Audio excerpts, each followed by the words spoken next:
Question 7 हमसे कह रहा है find the values of A B C and D from the equation ये। ठीक है, तो हम सबसे पहले लिखेंगे सॉल्यूशन, यहाँ हम लिखेंगे ऑन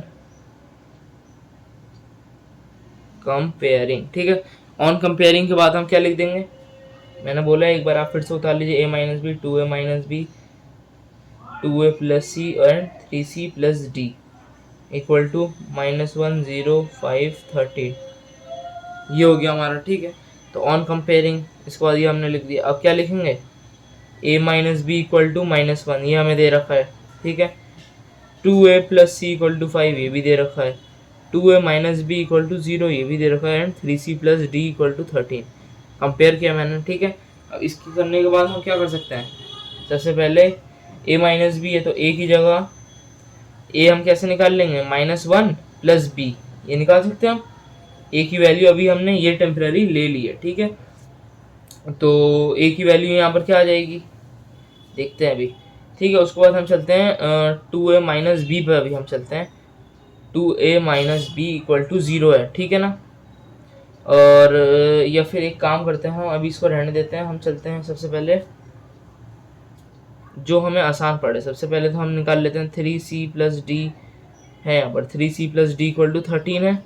ठीक है, और यहाँ पर हम क्या निकाल सकते हैं, डी की वैल्यू क्या आ जाएगी, एक second, 3c equal to 13 minus D आ जाएगा, और c की वैल्यू क्या आ जाएगी, 13 माइनस डी बाई 3, ये आ जाएगा ये हमारी c की वैल्यू। ठीक है, अब c की वैल्यू तो हो गई, अब a की वैल्यू भी हमने यहाँ पर निकाल ली है, तो अब b की वैल्यू हमारी कैसे आएगी, तो बस यहाँ पर a हमने निकाल दिया है।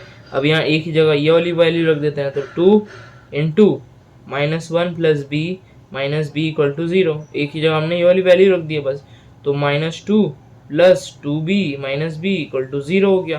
ठीक है, अब या -2 प्लस 2b माइनस बी कितना होता है, प्लस बी हो जाता है इक्वल टू 0। b की वैल्यू हमारी क्या होगी, -2 उधर जाएगा तो क्या बन जाएगा +2, तो b की वैल्यू आ गई हमारी 2। बस एक वैल्यू निकल ले तो सारी वैल्यू आ जाएगी।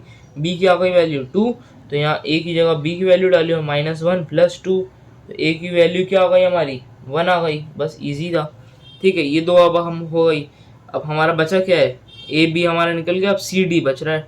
अब यहाँ पर क्या बोल रहे हैं, 2a plus C equal to 5 है। ठीक है, a की वैल्यू निकाली नहीं हमने, 2 into 1 plus C equal to 5, 2 plus C equal to 5, C equal to 5 minus 2, C equal to 3। ठीक है, अब ये भी हमारा आ गया भाई साहब, बहुत बढ़िया। अब यहाँ पर हमने जब सी निकाल रखा था तो सी की जगह हम क्या लिख देंगे, एक सेकंड, या एक काम करते हैं, इसको हटाते हैं अभी। ये जो हमें दे रखा था ना, नॉर्मल इक्वेशन पे जाते हैं। अभी जब हमने निकाल लिया तो कोई दिक्कत नहीं है। 3c plus D equal to 13 था, 3 इंटू सी की जगह हम लिख देंगे 3 प्लस डी इक्वल टू 13, 3 3 ज़ा 9 plus D equal to 13, D equal to 13 minus 9, तो डी क्या आ गया 4। ठीक है, डी आ गया हमारा 4। ये सब हम इस केस में करते हैं जब अभी हमारा सी भी नहीं आता ना, तब हम ये वाला केस निकालते, तो अभी इसकी ज़रूरत नहीं थी।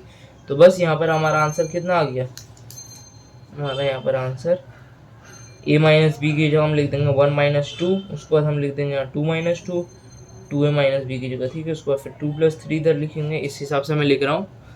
ठीक है, और यहाँ पर हम फिर क्या लिख देंगे 9 प्लस 4, और इस साइड बस हमारा आंसर कितना है -1 0 5 13। ए की वैल्यू हमारी आ गई थी 1, बी की आ गई थी हमारी 2, सी की आ गई 3, डी की आ गई 4। बस इजी था। ठीक है, क्वेश्चन नंबर 7 पूरा हो गया।